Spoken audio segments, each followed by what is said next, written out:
I had been looking forward to the trip for weeks. A full weekend alone in the mountains, away from the noise, the stress, and the constant pressure of work. It was exactly what I needed. I booked a remote cabin deep in the woods, far from any towns or major roads. The listing promised peace, solitude, and a chance to disconnect. That's what I wanted most, to be completely alone for a while. No emails, no phone calls, no people. The drive out took longer than expected. The paved roads turned to gravel, then to dirt, and finally, to little more than a narrow trail cutting through thick forest. The further I went, the less maintained the road became, until I was bouncing over ruts and potholes, gripping the wheel tightly as my tires skidded on loose gravel. My GPS had lost signal a while back, but I had written down the directions. I followed them carefully, checking each turn against the notes I had made. It was nearly dusk when I arrived. The cabin was exactly as the pictures had shown. A simple one-story structure with a pitched roof and a small porch, tucked away in a clearing surrounded by towering pines. The wood was dark with age and the windows were small, but it looked sturdy. There was no driveway, just a patch of flattened grass where previous visitors had parked. I pulled in, turned off the engine, and stepped out into the cool evening air. The silence was overwhelming. No traffic noise, no distant hum of civilization, just the sound of wind moving through the trees. I took a deep breath, stretching my stiff legs, and grabbed my bag from the trunk. The key was exactly where the host had said it would be, under a loose board on the porch. I unlocked the door and stepped inside. The cabin was basic but comfortable. A single main room served as both a living space and a bedroom, with a small kitchenette along one wall. There was a wood-burning stove in the corner, a narrow bed pushed against the far wall, and a rickety wooden table with two mismatched chairs. A door at the back led to a tiny bathroom with a toilet and a sink, but no shower. There was no electricity, just a few oil lamps and a stack of firewood beside the stove. I dropped my bag on the bed and lit one of the lamps, casting flickering light across the room. Everything was as expected. Simple, quiet, and exactly what I had wanted. I unpacked my food, set my flashlight on the table, and took a moment to enjoy the stillness. The first night was uneventful. I cooked a simple meal on a small propane stove I had brought, read for a while by lamplight, and eventually crawled into bed. The mattress was thin, but I was exhausted from the drive. Sleep came easily. It was sometime after midnight when I woke up. At first, I wasn't sure what had pulled me from sleep, but as I lay there in the dark, I realized what was wrong. The forest was too quiet. Before, I had heard the occasional rustling of leaves, the distant hoot of an owl, the natural sounds of the woods at night. Now there was nothing, not even the wind. It was complete, suffocating silence. I sat up slowly, my breath loud in the stillness. My flashlight was on the table. I reached for it and clicked it on, sweeping the beam across the cabin. Everything was exactly as I had left it. The door was shut. The windows were closed. I told myself it was nothing. Maybe the wind had died down. Maybe the animals had simply gone still. But I couldn't shake the feeling that something was wrong. I got up, crossed the room, and checked the door. The lock was secure. I peered out through one of the small windows, but the darkness outside was absolute. My flashlight beam barely reached past the porch. I stood there for a long moment, listening. Then, just as I was about to turn away, I heard it, a soft crunching sound. Footsteps on dead leaves. Not an animal. Not the scurrying of a small creature. Slow, deliberate steps. I froze, heart pounding. The sound was distant, somewhere out in the trees, but it was unmistakable. Someone was out there. I turned off my flashlight and backed away from the window, my pulse hammering in my ears. I stood in the dark, waiting, listening. The footsteps continued for a few moments, then stopped. Silence again. I stood there for what felt like an eternity, straining to hear anything, but the woods remained silent. Eventually, I convinced myself that it had been my imagination. Maybe an animal after all. Maybe the wind shifting the leaves. I forced myself to lie back down, though sleep did not come easily. The next morning, everything felt normal again. The sun was shining, birds were singing, and the fear from the night before seemed distant and foolish. I stepped outside, stretching, breathing in the crisp morning air. I told myself I had overreacted. The isolation was playing tricks on me. Still, I couldn't shake the feeling of being watched. I spent the day exploring the area, hiking along the narrow trails that wound through the trees. I found a small stream not far from the cabin, its clear water tumbling over smooth stones. I tried to relax, to enjoy the solitude, but the unease from the night before lingered. That night, I locked the door and made sure the shutters were closed. I kept my flashlight within reach as I lay in bed, staring at the ceiling. At some point, I drifted off. A noise woke me again. Not footsteps this time. Breathing. Soft, slow, just outside the window. I stopped breathing, every muscle in my body locked in place. The sound was faint, but unmistakable. Someone or something was standing just outside the cabin. I gripped my flashlight, heart pounding so hard I thought it would burst from my chest. The breathing continued, steady, unhurried. Then, a quiet, scraping sound, fingertips dragging across the wooden wall. I forced myself to move, gripping the flashlight tighter. I didn't turn it on. I didn't dare. The sound stopped. The silence stretched on. Minutes passed, then an hour. I stayed awake, listening, waiting. Dawn came, pale light filtering through the shutters. I finally gathered the courage to step outside. The ground was disturbed. Leaves and dirt had been shifted near the window, but there were no clear footprints. No sign of what or who had been there. I didn't stay for the third night. I packed my things, locked the cabin behind me, and drove away without looking back. The entire way down the mountain, I kept checking my rearview mirror, half expecting to see something following me. I never found out who was out there that night, and I never went back. I hadn't planned on staying at the cabin for long. It was just supposed to be a quick trip, a few days of quiet, some fresh air, and a chance to get away from everything. The place belonged to an old friend of my father's, a guy named Bill who used to take my dad hunting back in the day. When I mentioned I was looking for a secluded spot to clear my head, my dad called Bill, and within a few hours, I had a set of directions and a key. The cabin sat deep in the woods, miles from the nearest town. The last stretch of road was nothing but dirt and gravel, rough enough that I had to slow to a crawl to keep from bouncing too hard over the ruts. When I finally pulled up to the clearing, the place looked exactly how I imagined it. Small, weathered, and isolated. It had a wraparound porch with a couple of old rocking chairs, a stack of firewood against the side, and a single window facing the front. There was no cell service, no Wi-Fi, and no neighbors.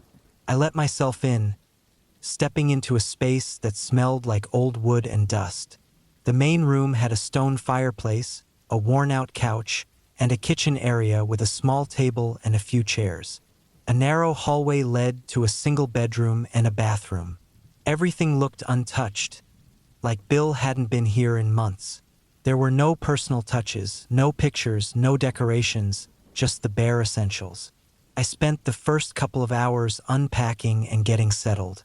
I stacked some firewood inside, filled a few jugs with water from the pump outside, and made sure the propane stove worked.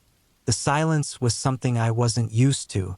Back home, there was always some kind of noise, cars passing, people talking, TVs humming from nearby apartments. Out here, the quiet felt heavier.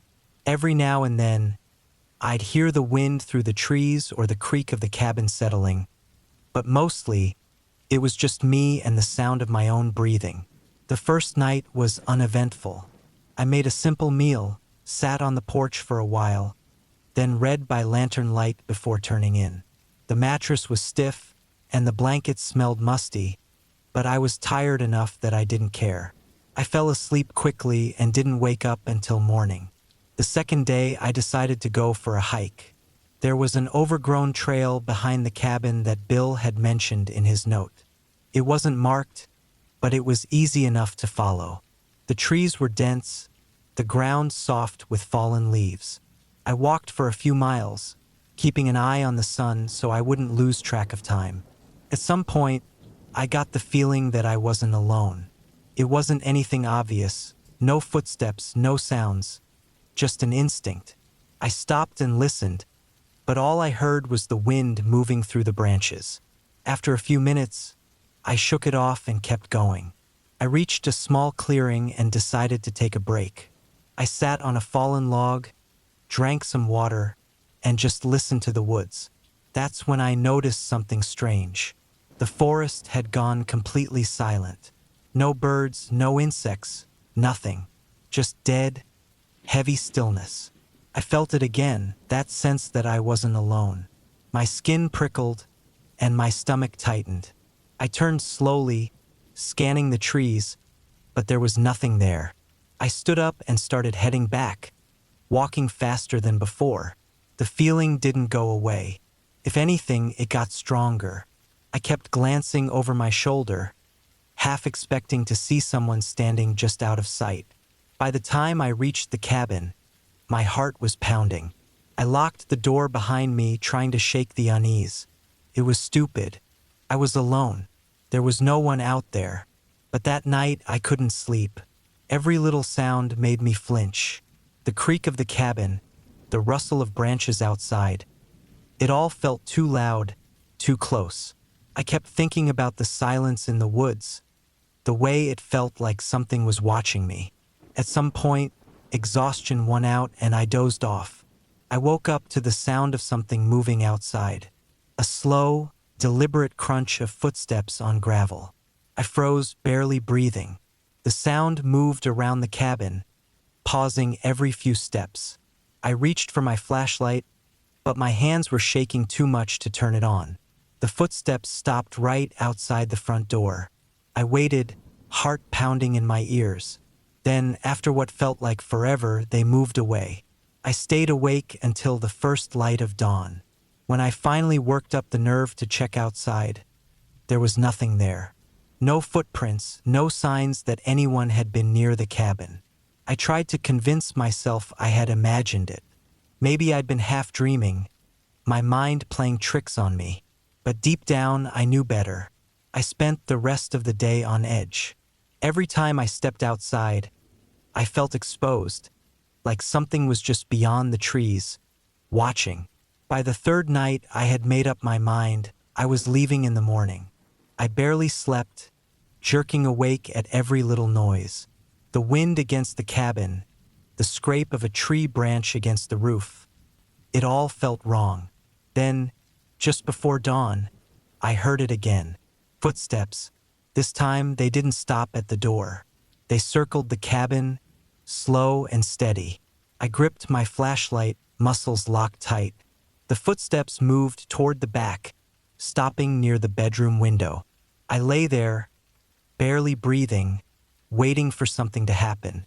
Then the softest sound, a slow, deliberate tap against the glass. I couldn't move. Another tap, then silence. I stayed frozen until the sun came up. When I finally forced myself to look outside, the ground was undisturbed. No tracks, no signs of anything. But I knew what I had heard. I packed up my things and got out of there as fast as I could. The drive back felt endless. My hands were white-knuckled on the wheel, my eyes darting to the rearview mirror every few seconds. It wasn't until I was miles away that I finally started to breathe normally again. I never told my dad what happened. Never told Bill either. I don't know what was out there. I just know I won't be going back. I had been looking for a place to stay for a few weeks, somewhere quiet, far from everything. The city had been wearing me down, and I needed time to clear my head. A guy I worked with, Jason, mentioned his uncle had a cabin deep in the woods about 50 miles from town. He said it was basic but livable, with a wood stove, a working generator, and a well for water. No phone service, no internet, no neighbors. It sounded perfect. I got the directions from Jason and left early in the morning, loading up my truck with supplies. Enough food for 2 weeks, extra batteries, a flashlight, a hunting knife, and a few books. I didn't expect to need the knife, but it felt better to have it. The first part of the drive was easy, just long stretches of highway cutting through empty land. But once I turned onto the smaller roads, things changed. The pavement gave way to dirt, and the trees thickened on both sides, the road narrowing until it was barely wide enough for my truck. I didn't pass another car for miles. By the time I reached the cabin, the sun was sinking behind the trees, casting long shadows across the clearing. The place looked older than I expected. The wood was dark, almost black from years of exposure. The roof sagged slightly in the middle, and the front porch had a few loose boards. A stack of firewood leaned against the side, next to a rusty axe buried in a chopping block. I got out of the truck and stretched, listening. The air was still. No wind, no birds, just silence. The key was under a loose stone next to the door, just like Jason had said. The lock stuck for a second before it turned, and when I pushed the door open, dust swirled in the fading light. The inside was small, one main room with a table, a couch, and a wood stove, with a narrow hallway leading to a single bedroom and bathroom. A few shelves lined the walls, empty except for a couple of old cans and a stack of firewood. It smelled like wood smoke and something older, something stale. I spent the next hour unpacking, setting up my sleeping bag on the bed, and making sure everything worked. The generator rumbled to life on the first pull, and the light above the table flickered before holding steady. I filled a pot with water from the well outside, set it on the stove, and made a quick meal. That first night, I sat on the porch for a while, listening to the quiet. It was darker than I expected. Without streetlights or houses nearby, the woods swallowed everything. The only light came from the moon, thin and weak behind the clouds. I went to bed early, lying in the dark, listening. The cabin creaked as it settled, the sound deep and low, like something shifting just out of sight. At some point, I fell asleep. The next morning, I woke up to frost on the window.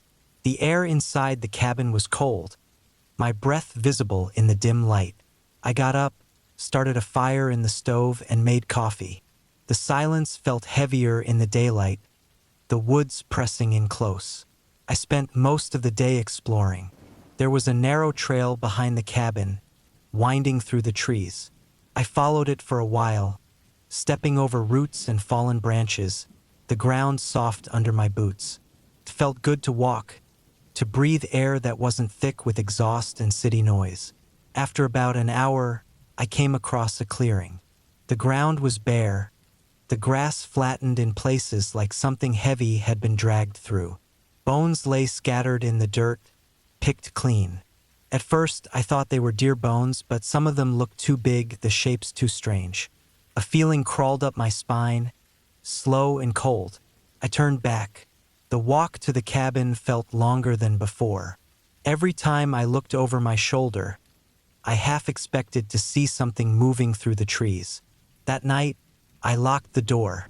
I lay in bed, staring at the ceiling, listening to the wind scrape against the walls. The silence felt different now, too thick, too deep. Somewhere outside, a branch snapped. I sat up, my pulse hammering. The sound was close, just beyond the porch. Then, nothing. I stayed awake until morning. The next few days passed in a blur. I tried to convince myself I was imagining things, that the bones in the clearing were just from some animal, that the noises at night were just the wind. But the feeling never went away. One afternoon, while chopping firewood, I saw something through the trees, a shape just at the edge of my vision. It was gone when I turned to look, but the feeling it left behind was worse than seeing it. That night, I pushed the couch against the door. At some point, I must have fallen asleep. I woke up to the sound of footsteps, slow, deliberate, circling the cabin. I held my breath, gripping the knife under my pillow. The footsteps stopped just outside the door.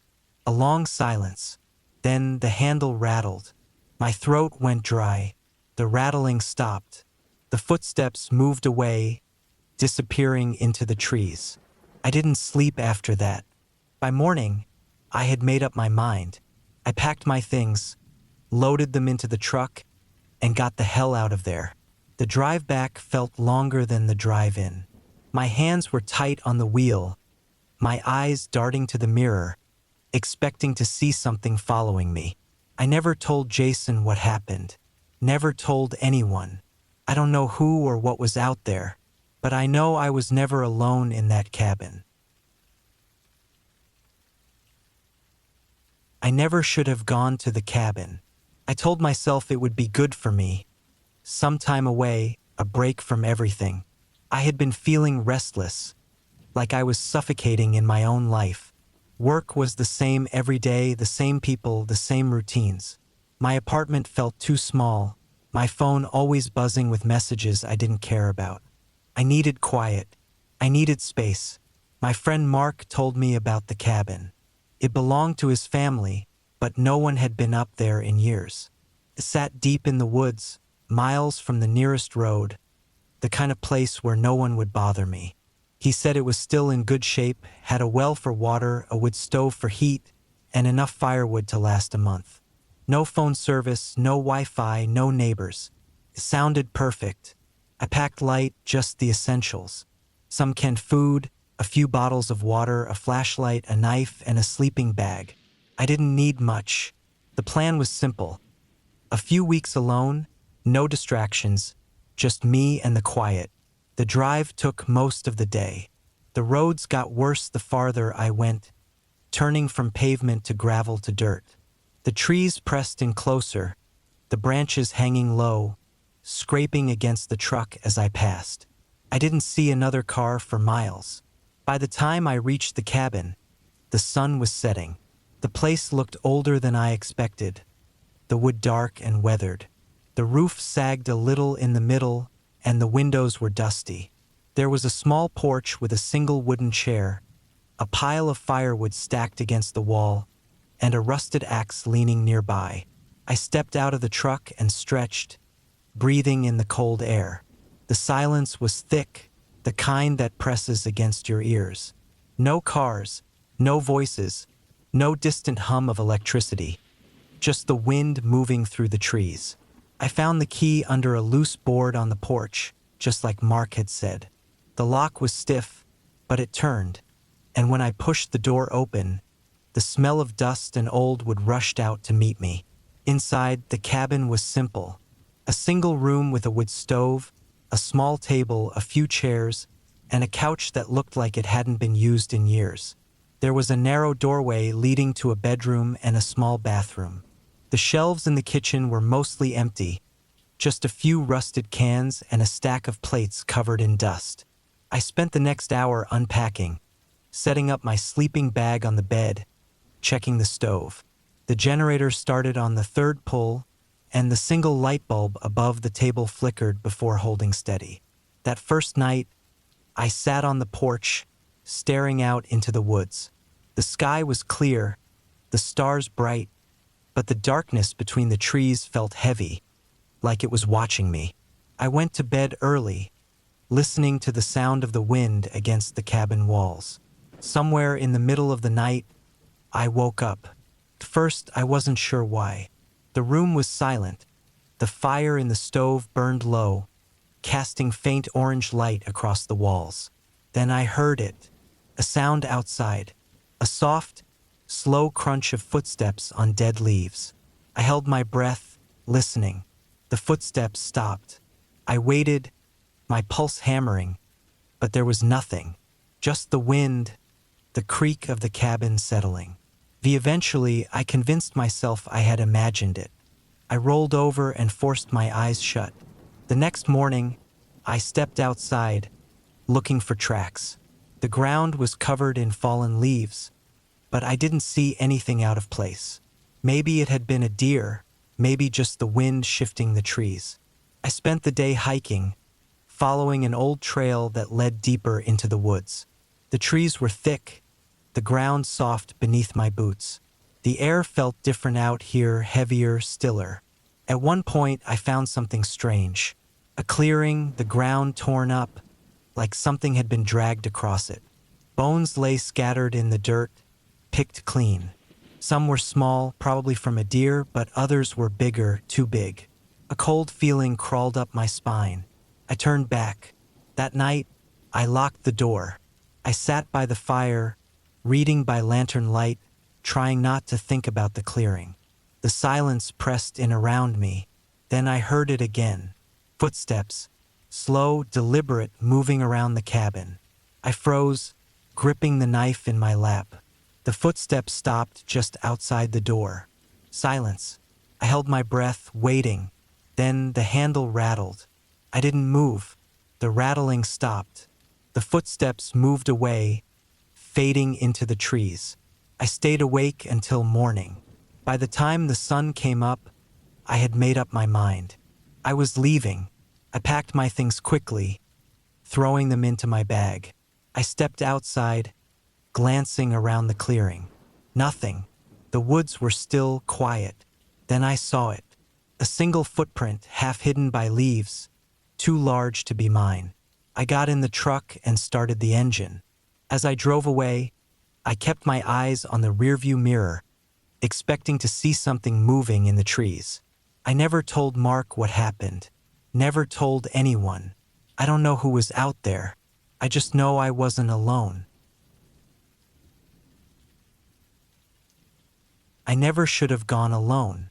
The thought clung to me from the first moment I pulled up to the cabin, my tires crunching over the uneven dirt road that led through the trees. It had taken me almost an hour of slow, careful driving after I left the last paved road, the GPS cutting out halfway through, leaving me to rely on the printed directions I had brought just in case. It was supposed to be a weekend of solitude, a chance to escape everything: work, people, noise. But the moment I stepped out of my truck, I felt the weight of the silence pressing down on me. The cabin was smaller than I expected, an old wooden structure that had probably been built decades ago. The paint was faded, the windows clouded with dust. It sat alone in a clearing surrounded by thick trees, their bare branches twisting in the wind. The air smelled like damp leaves and old wood. I walked up the short porch steps, the boards creaking beneath my weight.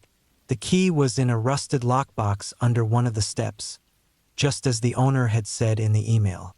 I fumbled with the code, my fingers stiff from the cold, and finally pried it open. The key was old and heavy, its edges worn smooth. The door groaned when I pushed it open. Inside, the cabin was simple. A single-room space with a bed in the corner, a wood stove, and a small kitchen area with an old refrigerator and a two-burner stove. A narrow door led to a bathroom that smelled faintly of mildew.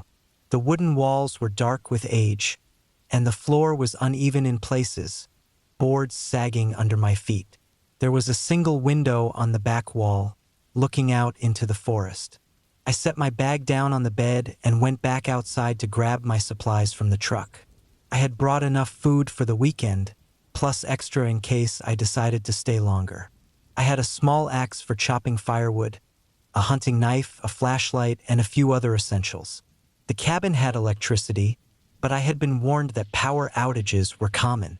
As I carried everything inside, I noticed how quickly the daylight was fading. The sun dipped behind the trees, casting long shadows across the ground. The temperature had dropped, and the wind had picked up, making the branches sway and creak. I shut the door and locked it. The first night was uneventful.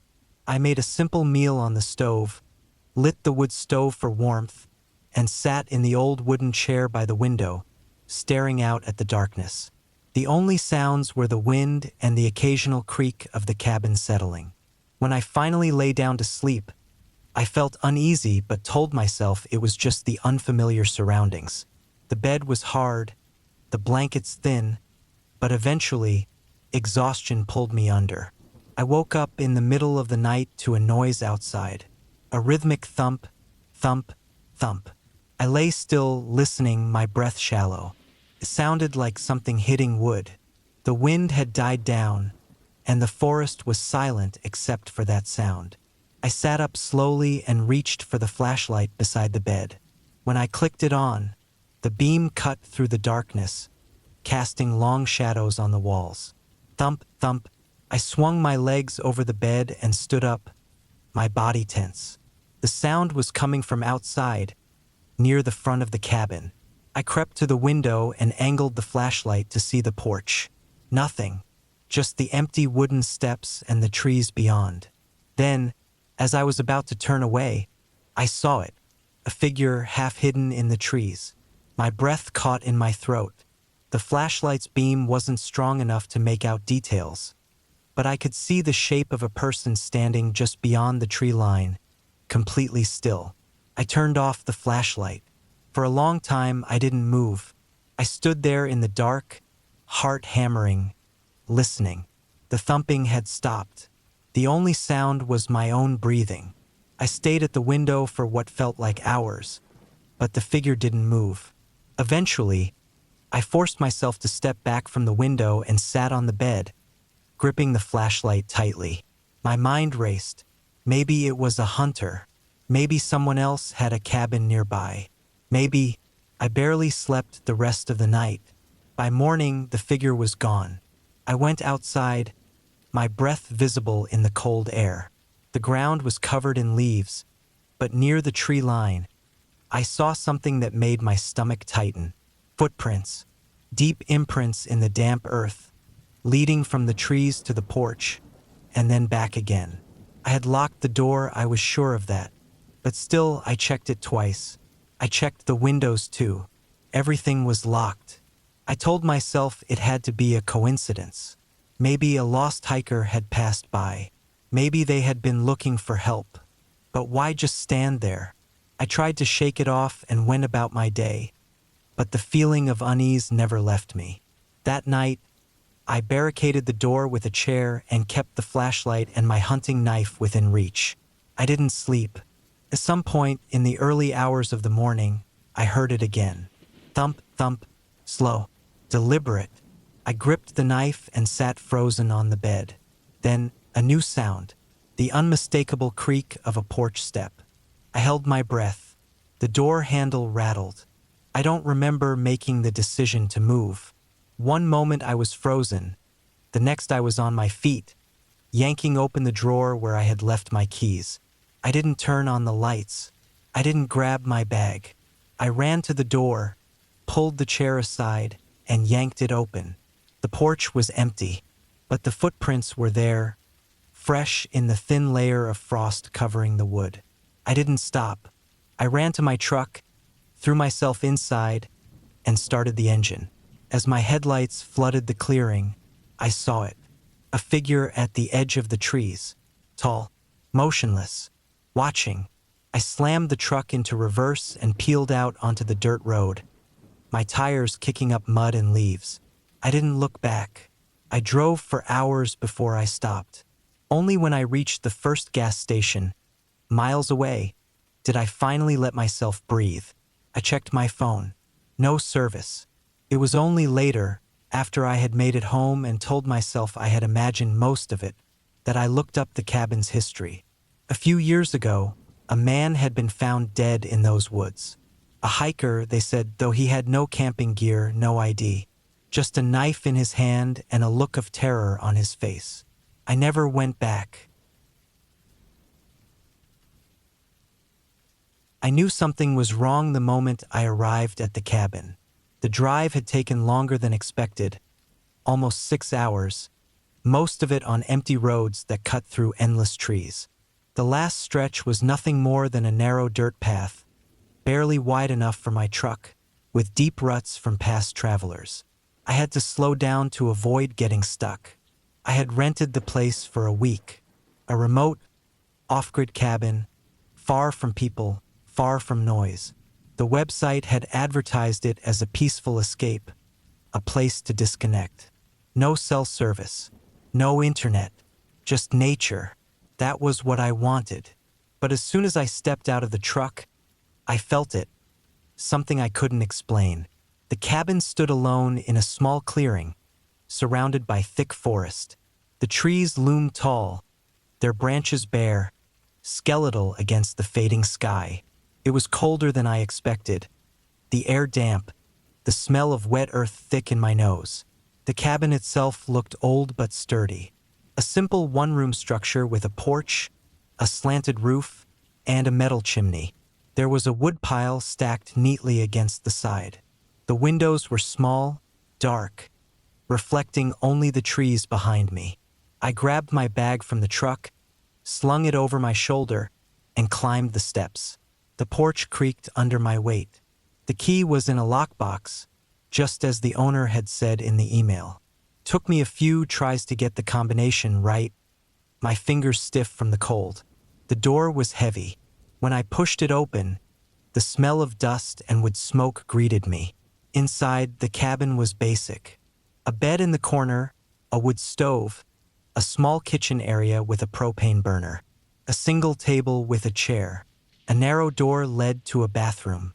Everything was worn but clean, the kind of place that had been around for decades but was still in good shape. I dropped my bag on the bed and exhaled. The silence pressed in around me. I busied myself unpacking, setting up my supplies. I had brought enough food for the week, canned goods, dried meat, some fresh vegetables that would last a few days. There was no refrigerator, just a cooler I had filled with ice before I left. I set it by the door. I checked my phone out of habit. No service. I knew that already, but still it unsettled me. The sun had dipped lower, the light in the cabin dimming. I started a fire in the wood stove, the heat filling the space quickly. The flames cast flickering shadows on the wooden walls. I ate a simple dinner, then sat by the window, staring out into the darkness. That was when I saw it, a shape in the trees. At first, I thought my eyes were playing tricks on me. The trees were packed tightly together, their trunks blending into a wall of black. But there was something else there, a figure, still, watching. I felt my body tense. I reached for my flashlight and clicked it on. The beam cut through the darkness, sweeping over the trees. Nothing. The shape was gone. I let out a breath. Maybe it had been a shadow, a trick of the light, but I couldn't shake the feeling that I wasn't alone. I locked the door. That night, I lay in bed, staring at the ceiling, listening. The fire crackled softly, the only sound in the cabin. But beyond that, outside, the woods were silent. Too silent. I barely slept. The next morning, I stepped outside and scanned the treeline. Nothing. No tracks, no sign that anyone had been there. Maybe I had imagined it. I spent the day exploring the area. There was a narrow trail leading deeper into the forest. I followed it for a while, the cold air biting at my face. The trees stretched endlessly in all directions, the path winding through them like a scar. I walked for maybe an hour before turning back. I had the strange feeling that if I kept going, I might not find my way back. When I returned to the cabin, I chopped wood, restocked the stove, and made dinner. I tried to ignore the uneasy feeling that hadn't left me since I arrived. As the sun set, I locked the door again. That night, the noise woke me, a soft thud against the cabin wall. I sat up in bed, my heart hammering. The fire had burned low, casting weak shadows across the room. I strained my ears. Silence. Then another thud, closer this time. I gripped the knife I had brought with me, my hands slick with sweat. I waited. Nothing. Minutes passed, then hours. I stayed awake until dawn. The next morning, I stepped outside and checked the walls of the cabin. Footprints. They led from the treeline to the side of the cabin, right beneath my window. I stared at them, my stomach twisting. The prints were deep, heavy. Someone had been standing there for a long time, watching. I followed them. They led back into the woods, disappearing into the trees. I turned and went inside, locking the door behind me. I needed to leave, but the thought of walking back to my truck, out in the open, made my skin crawl. I stayed inside for most of the day. I packed my things, kept my knife close. The hours passed slowly. The sky darkened. I told myself I would leave first thing in the morning. That night, I didn't sleep. I sat by the window, knife in my lap, waiting. Around midnight, I heard it. Not footsteps, not a thud, breathing, right outside the window. I didn't move. The breathing was slow, heavy, then scratching, fingernails against wood.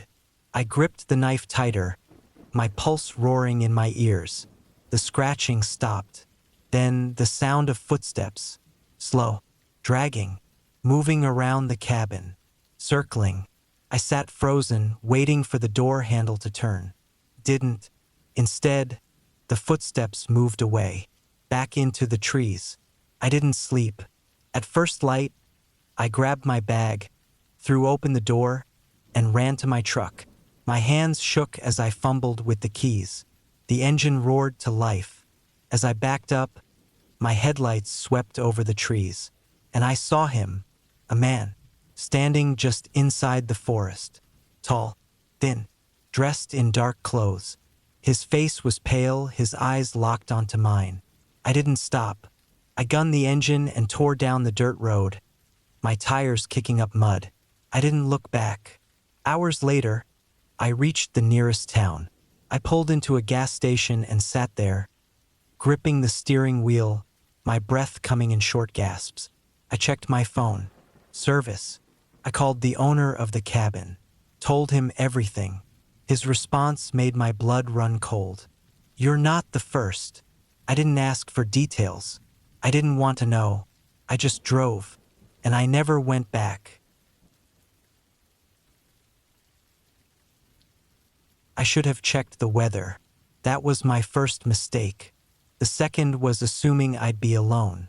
The cabin was about 5 miles from the nearest road, sitting deep in the forest, surrounded by nothing but trees and silence.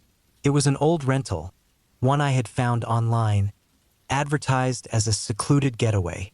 No electricity, no running water, just a wood stove, a bed, and a roof over my head. Exactly what I wanted. I had packed enough supplies to last a week. Canned food, bottled water, a hunting knife, a small hatchet for chopping wood. My truck was parked at the trailhead, locked up, waiting for me when I was ready to leave. The hike in had been long and exhausting. By the time I reached the cabin, the sun was already dipping behind the trees. I was sweating despite the cold, my breath coming in short, white puffs. My legs ached from the uneven ground. The cabin was smaller than I expected. A single-room structure, weathered but sturdy, with a slanted metal roof and a small front porch. A stack of firewood was piled against the side, half buried in the snow. I stepped up onto the porch, my boots crunching against the frozen wood. The door was locked, just as the owner had said in the email. I reached into my coat pocket, found the key, and slid it into the old iron lock. The door groaned as it swung open. Inside, the air was stale, thick with the smell of old wood and dust. The room was simple. A bed against the far wall, a small table and chair near the window, a wood stove in the corner.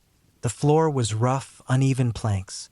The walls were bare except for a few rusted hooks near the door, where I hung my coat. I dropped my pack by the bed and exhaled. The silence pressed in on me. No wind, no birds, just stillness. I told myself that was the point, to get away, to be alone. I set to work. First, I unpacked my supplies, lining up the cans of food on the shelf near the stove. Then I gathered kindling from the woodpile and started a fire, the dry logs catching quickly. Within minutes, warmth spread through the cabin, chasing away the cold. By the time I finished eating, it was dark. I sat on the bed, staring out the small window. Snow had started falling, thick flakes drifting down, covering my footprints. I listened. Nothing. I forced myself to relax. The first night was uneventful. The second was not. The footprints weren't mine. That was the first thing I noticed when I stepped outside the next morning. They led from the treeline to the porch, deep impressions in the snow. White, heavy, the kind of prints made by someone wearing thick boots. My stomach tightened. I looked around, scanning the trees, but saw nothing. Just the quiet stretch of white, untouched except for those prints. I knelt down, touching the edge of one. The snow was still soft, fresh. Someone had been here. I turned back to the cabin, following the prints with my eyes. They stopped at the porch, right where I had stepped out, right where I was standing now. I swallowed, my breath hanging in the cold air. The door had been locked when I woke up. Nothing inside had been disturbed. I checked anyway. I stepped back inside, shutting the door behind me, bolting it. I searched the cabin, even though I knew there was nowhere to hide. Nothing. I tried to convince myself it was a hunter passing through, someone who saw the cabin and got curious. But why come so close? Why stop at the porch? Why not knock? I spent the rest of the day chopping wood, trying to keep my mind occupied. The snow didn't stop. That night, I locked the door, bolted it, wedged the chair under the handle. I barely slept. The second set of prints appeared the next day. These were different. The first set had been clear, deep, normal. The second set were erratic, uneven, like whoever made them had been dragging their feet. They came from the same direction, from the trees. But they didn't stop at the porch this time. They circled the cabin. I stood there, staring down at them, my breath fogging in the cold. The fire inside crackled softly. My knife was in my belt. I looked around again. The forest stretched out, empty and still. I was alone.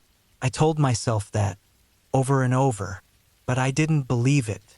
I followed the prints around the cabin, my boots crunching in the snow. They looped once, then again, then stopped, right at my window. I turned slowly, looking back at the glass. My stomach clenched. I hadn't opened the curtains last night. Someone had been watching me. The sky darkened fast that evening. I stayed inside. I kept the fire going. I kept the knife close. I didn't sleep. The storm came on the fourth day. The wind howled through the trees, rattling the cabin walls. Snow piled high against the door. I couldn't leave now, even if I wanted to. That night, the sound woke me. A thump against the wall. Then another. I sat up in bed, gripping the knife. My heart pounded.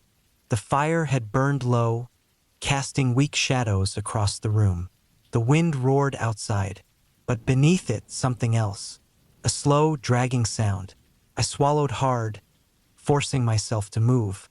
I stood, careful, quiet, my breath shallow. I stepped toward the window, heart hammering, fingers wrapped tight around the knife handle. I lifted the curtain. First, I saw nothing, just swirling snow, dark trees, then movement, a figure, half hidden in the storm, standing at the edge of the trees. Not moving, just standing, watching. I dropped the curtain, backed away. I gripped the knife tighter, my pulse roaring in my ears. The wind howled. The cabin walls creaked.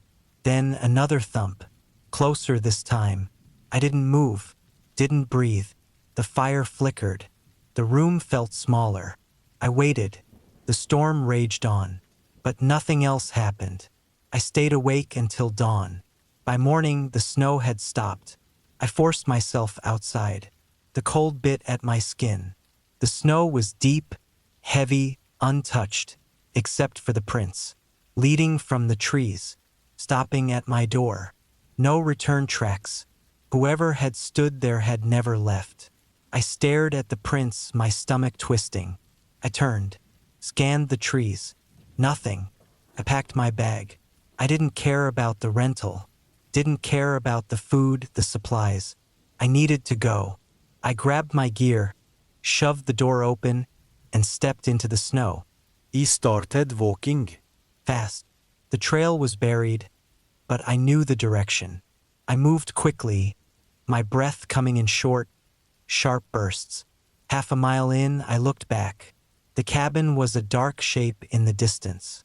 The forest stretched around it, silent, but at the edge of the trees a figure. Still, watching, I turned and ran. I didn't stop until I saw my truck. I fumbled for my keys, my hands shaking. The engine roared to life. As I backed onto the road, I saw him again, closer now, standing in the middle of the trail. I hit the gas. I didn't look back. I never went back. I don't know how to explain what happened. I've been trying to forget it for years, trying to convince myself I made it worse in my own head. But I know that's not true. I know what I saw, what I felt, and what I barely escaped. It started with a simple plan, one last trip before winter locked everything in place. I had been working nonstop for months, barely sleeping, barely eating real food. My job had drained me, and I needed a break. So when I found a cabin listing that promised total isolation in nature, I booked it without thinking twice. It was deep in the woods, far from any roads or other people. That was the whole point. I wanted quiet. I wanted to be alone. I left early, driving for hours through empty highways, then gravel roads, then finally dirt paths that were barely wide enough for my truck. The trees grew thicker the deeper I went, the sunlight fading as the branches swallowed the sky. By the time I reached the cabin, the sun was already low, shadows stretching long across the ground. The place was smaller than I expected. A one-room structure with a pitched roof, old wooden walls, and a covered porch. There was no electricity, no running water, just a wood stove, a bed, and a table with a single chair. It was perfect. I parked the truck a few feet away, grabbed my bag, and stepped onto the porch. The wood creaked beneath me. I unlocked the door, pushed it open, and breathed in the dry, dusty air. It smelled like old wood, smoke, and something else I couldn't place. Something stale. I shook it off, told myself it was just the cabin being shut for too long. Inside, everything was simple. A small window above the table, another near the bed. A fireplace with a rusted poker leaning beside it. Shelves stacked with firewood. The kind of place meant for someone who knew how to take care of themselves. I set my bag down, stretched my arms, and listened. Be nothing. No cars. No voices. No hum of electricity. Just the wind pushing through the trees, the occasional snap of a branch. It was exactly what I wanted. But even then, I felt something was off. I don't know how to describe it. A weight in the air, like walking into a room where someone had been arguing just moments before. That leftover tension, invisible but heavy. I ignored it. I was tired, hungry, and stiff from the drive. My body was screaming for rest, and I wasn't about to let my imagination ruin the trip. I built a fire, cooked some food, then sat on the porch with a beer, watching the trees shift in the wind. The quiet wrapped around me. By the time I crawled into bed, I felt better. At least until I woke up. Something had moved outside. I opened my eyes, heart pounding. The fire had burned low, casting weak orange light against the walls. The room was still. I listened. Wind, trees shifting, then a soft thump, somewhere outside. I held my breath. Another thump, closer this time. I sat up slowly, my pulse thudding in my ears. I reached for the knife I had brought, gripping it tight. The wind picked up, rattling the walls. The sound faded. I waited. Nothing. I told myself it was a tree branch, a raccoon, something small and harmless. I forced myself to lie back down, staring at the ceiling until sleep finally took me. The next morning, I found footprints. They weren't mine. The tracks led from the edge of the forest to my porch. Deep, heavy. Whoever had made them had been standing just outside my door, watching. I stared at them for a long time, my stomach twisting. I looked around. The trees stretched endlessly in all directions. Silent, empty. I told myself it had to be a hunter, someone passing through. But I knew that didn't make sense. Why come all the way here? Why stop at my door? I went back inside, locked the door, and tried to shake the feeling that I wasn't alone. That day, I barely left the cabin. I chopped wood, boiled water, kept my hands busy. Every so often, I would glance at the trees, expecting to see someone standing there. But I never did. As the sun dipped lower, I forced myself to relax. I ate dinner, fed the fire, and sat by the window, watching the sky darken. I told myself I was safe. I locked the door. I went to bed, and in the middle of the night, I heard it again. A thump against the wall, then another, slow, heavy. I gripped my knife, my body frozen. The fire had burned down to embers, filling the room with faint, flickering shadows. I held my breath. Something scraped against the wood. Fingernails, dragging. I clenched my teeth, my heart slamming against my ribs. Then silence. Minutes passed. An hour. I didn't move. At some point, exhaustion took over. I must have fallen asleep, because the next thing I knew, sunlight was spilling through the window. I sat up, stiff and aching. My throat was dry. My hands were shaking. I forced myself to move. I unlocked the door, stepped outside, and stopped. The footprints were back, circling the cabin. Again, and again, and again. I ran inside, slammed the door shut, and locked it. I needed to leave. Now, I grabbed my bag, shoved my things inside, and slung it over my shoulder. I stepped toward the door, then stopped. The footprints, they weren't just outside. They were on the porch, leading to the door, leading inside. I turned slowly. My eyes swept the cabin, the bed, the table, the shelves, the closet door, slightly open. I stared at it, my chest tightening. It had been closed when I went to bed. I tightened my grip on the knife. I took a slow step forward. Another. I reached out, pulled the door open. Nothing. Just empty space. Old shelves. A few broken boards. I exhaled shakily, stepping back. Then I saw it. In the dust on the floor. More footprints. Leading from the closet. To my bed. To where I had been sleeping. My stomach dropped. I turned and ran. I hit the door at full speed, shoved it open, stumbled onto the porch. The forest loomed around me, empty, but I knew better. I sprinted to the truck, nearly slipping in the snow. My fingers fumbled with the keys, shaking so badly I dropped them twice before shoving one into the ignition. The engine roared to life.